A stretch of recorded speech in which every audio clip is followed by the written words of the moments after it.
It's been pretty rainy the last few days, which means wall building, as you can see behind me, and now we just need to let it kind of cure for a bit before continuing on and completely closing it up. Which means there's not much to do right now because we can't really do much outdoor work in this kind of weather. But I thought this might be a good time to talk about one of our biggest problems that we have on this farm and how we're going to solve it. Maybe grab your own cup of tea and let's have a chat about plantations. We show you this part of the forest a lot because it is close to the house. It's truly a wonderful place and it's a fruit forest. Here we have 3 species of oak whose acorns we supplement our diet with, and we have various fruit trees like plum, apple, cherry and medronio, which is a strawberry tree. In autumn there's also edible mushrooms everywhere. But our land can basically be divided into 2 parts. The one part with native forest, and then there's the other side. Eucalyptus and pine, the most dangerous trees we have here. The contrast between this and the other side of the land couldn't be more intense. Here, almost no food grows. It is bramble, brush, and coarse, dry bushes.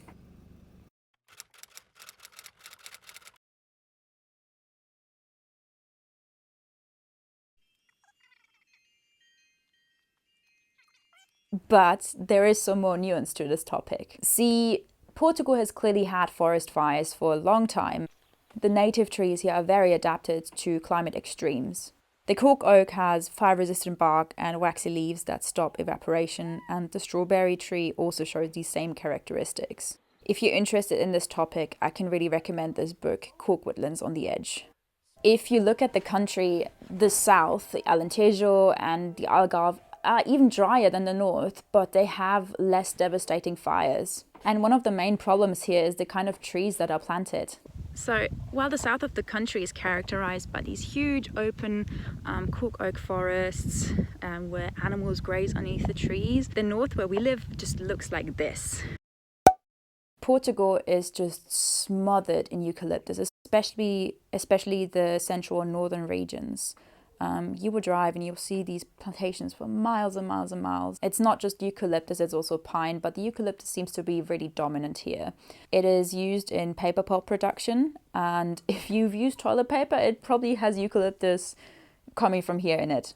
It's a very big industry in Portugal. It's not a native tree. It was introduced in the 18th century as an ornamental tree, and it helped combat erosion and deforestation at the time, and it provided a huge economic upswing when the industry took off and the country was in desperate need for money. So over time, olive trees and cork oaks and oak forests were ripped out and replaced with eucalyptus plantations, which leads us to the situation that we're in now today.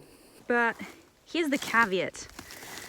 Although the industry does bring in a lot of people, most of the work is done by these super harvesters, machines that do the jobs of 3 or 4 men really. And thus the economic benefit of these plantations and the eucalyptus industry belongs to a very small minority of people.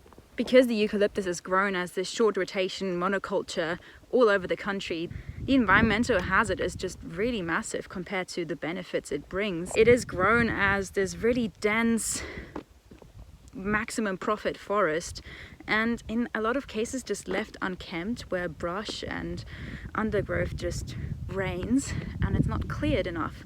So the safety hazard is just so huge compared to the benefit you get from these plantations, really, that in my eyes it's not really worth it. We released a video in January where I kind of talked a bit about how rural areas in Portugal are depopulating at really alarming rates. These intense fires that the north of Portugal specifically gets are also a bit of a result of that. Our neighbor told us that once you were able to walk from one side of our valley to the other without any issues, whereas nowadays we kind of have to battle through the underbrush. Right now he's cut a path there so it's easy to walk, but normally you're up to your chest in undergrowth and you can barely get through there. Although we are in a eucalyptus forest here, what you see behind me is even worse than what's coming off the trees. This here, this dry material, this is what's the real problem. I call this fire debt. It's all dead bushes, branches, just material that has accumulated over the years in the forest as people have moved away and stopped clearing everything with their goats. If we have a fire here, this is going to be catastrophic.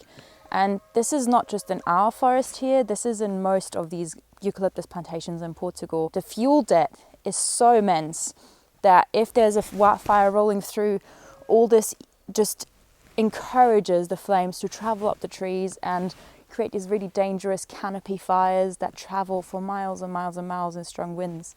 Clearing up this forest is a lifetime's worth of work, but it's so important. So you will see us going on and on and on about how to manage our forest, because this is such a dominant issue in this area that these overgrown forests kill people in the end. And even when people live here, the land is often not cleaned properly. Like, our neighbor is supposed to clean his land because it's within 50 meters of our house, but he doesn't do it.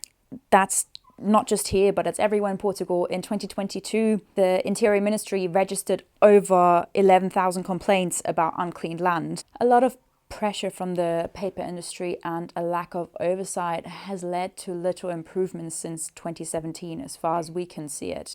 Just to give you an idea of how catastrophic these fires can get, 5 years ago there was a big fire in Portugal Grande. It burned over 500,000 hectares of land and over 60 people lost their lives trying to flee from the fires. There were a lot of factors involved as to why this was so bad, but these eucalyptus plantations definitely played a big part in it, and the fact that they were kept unchecked and uncontrolled, growing up to the edge of the road in a lot of cases. It was such a big fire that ash particles of it could be found at 3,000 meters in the Alps at Jungfraujoch on the glacier. They get pretty big here, and it feels maybe a bit removed if you don't live here, but it's a bit daunting knowing that your place can burn down anytime and you can't really do anything about it because you're just surrounded by these trees. After the big fire in Portugal Grande, they did an evaluation of satellite imagery, and it just showed that 70% of the area burned was covered in pine and eucalyptus plantations, and that was where the fires were the most severe as well. The way these trees are harvested is another issue. The industry prefers clear cuts using very heavy machinery, which compacts the soil and leads to even more erosion. So there's loads of wash over sediments of the mountains that we can see on the roads here. And these clear cuts also lead to a huge loss of biodiversity. If you speak German, I'm going to link a podcast in the description below. They've done studies about how clear cutting a forest just really affects the ecosystem there, that songbird populations never really returned to their levels before the clear cut happened. And the lack of these songbirds also implies that there's a lack of other species that these birds would have fed on, or that would have fed on the birds. The environmental impacts of the way things are grown here are just huge. It is very tragic that this is done. I get that it's most efficient if it comes to, when you look at it from an economic side, it's the most efficient way of doing it. But it's not the ideal way. To sum it up, the situation is pretty dire. But here's the thing. It's not necessarily the fault of the eucalyptus. If you look at it, ecologically, the eucalyptus is a really amazing tree. It's a survivor hardened by millions of years of evolution, and it really deserves our respect because it will outgrow and outperform anything around it. It needs fire to germinate, and it makes sure that everything around this tree is incinerated so its fruit has the chance to sprout and make more saplings. And the soil around it apparently has allelopathic properties and also hydrophobic properties because of all these oils in the bark that smother anything else that would grow there. During fires, the bark can literally explode off the tree. And as far as I've read, firefighters really don't like this tree. And if you looked at the bushfires that Australia had in 2020, where you had these huge pyrocumulus, I think they're called pyrocumulus clouds, like where the bushfires were so hot, they were burning so hot, they created their own weather systems. The tree can be quite dangerous even if it's in its natural habitat, because climate change just exacerbates droughts and makes these forests all the more volatile. If you speak to some people here, some would love to see the eucalyptus be gone for good, which I think is a really valid viewpoint. But personally, I think it could be included in our lives here in a way more managed way. If managed right and grown in smaller quantities, it'd still be a beneficial tree to the Portuguese economy and environment, albeit like on a smaller scale. The problem is really not the tree itself, it's how we humans treat it, which is a theme that seems to repeat itself over and over again on this planet. These sweeping monocultures just lead to a lack of biodiversity, it leads to more erosion, and it leads to a higher fire risk, unarguably. Personally, I think it's really criminal to allow these trees to grow so close to these villages. There should be huge clear zones around them, really, and there's no political will there to enforce that. These trees are highly adaptable to the climate that we have here in Portugal. They make quite good firewood if you want to start a fire. They don't burn for very long, but they burn very hot. And the leaves have medicinal compounds. It smells quite nice as well. And I think you could even use them kind of as mulch, because it grows so fast. It could provide shade to slower growing species as long as you kind of keep the area around the eucalyptus tree clear of bark and leaves and stuff like that. So there could be uses for it. It's just used very wrong here. In my opinion, it just needs to be severely restricted here. The plantations shouldn't keep on existing in the way they do right now. The industry likes to point the fingers at landowners not clearing their properties. But if there wasn't such an insane amount of these trees growing here, we wouldn't have these problems in the first place. That is just shown time and time again in massive fires where afterwards the native forest still stands and the eucalyptus is burnt around it. If we still had hillsides full of olive trees and cork oaks, the fires couldn't even reach the scale that they do right now. What do we need here in Portugal? We need people working the land again. Maybe there should be government grants for this, but that's really a question of money. But yeah, we need people taking care of these forests. What we also need is a government that doesn't bow down to the pressures of the eucalyptus industry, that doesn't put profit over people. We need more oversight of what is happening in these plantations and more enforcement of rules, really. That doesn't happen enough. Local people would have to use their voice way more when it comes to opposing eucalyptus plantations. They've done it in 1989. I'm going to link another news article if you're curious about this. But they have refused eucalyptus plantations, so it's possible. It's just a lot of work of raising awareness and organizing as a community to do that. And what I would love to see more as a whole is more national parks in Portugal.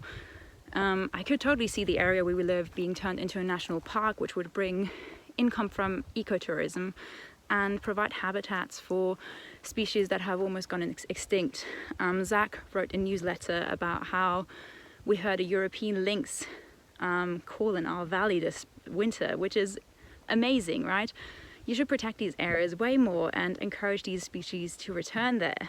And if you would take out all these eucalyptus plantations and return the mountains to their previous state of cork oak and oak forests, and just people doing small-scale agriculture, it could be possible to include these wild animals in these spaces again.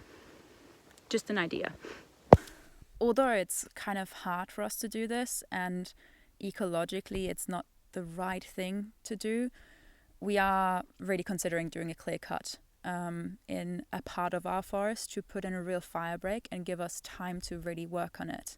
The issue with this part of the forest is that because the trees have already been cut here, the eucalyptus trees, when they grow back, they grow back in thickets. So from each stump you can get 5 or 6 new trunks growing from it, and essentially that results in a really dangerous high fire risk area, and also makes it pretty much impossible to reforest.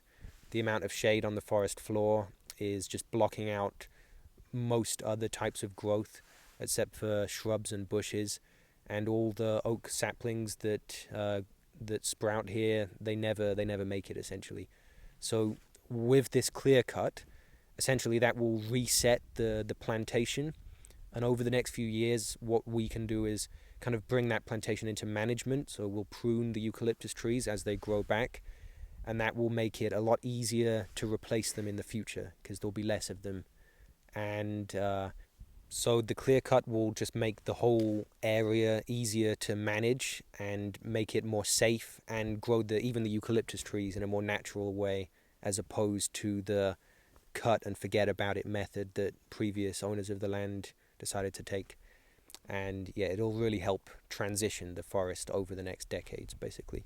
The plan for that side of the mountain is to just slowly introduce native trees as a fire break as well. So we will have midron, you will have cork oaks, holm oaks, chestnuts, mulberry, hazelnut, growing in that strip of land in the next few years, and that will be a natural fire break, and it will also hopefully attract more wildlife again, even after the clear cut has happened. It'll also be great because we'll have so many more birds living in this kind of forest.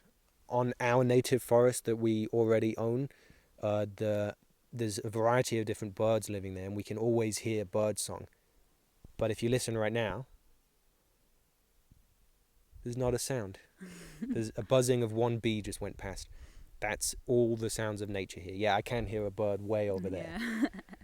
Yeah, so as we start to change this forest, there will be so much more life here of all different kinds. On an end note, I will leave the script for this video, including all of my sources and additional sources if you're interested, in a link to our Substack in the description below. Check it out if you want to. It was quite an interesting journey to go on making this video.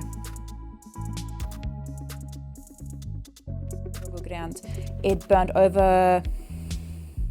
There was a lot involved. There were a lot of factors as to why this was such. That's it. Now I'm nervous.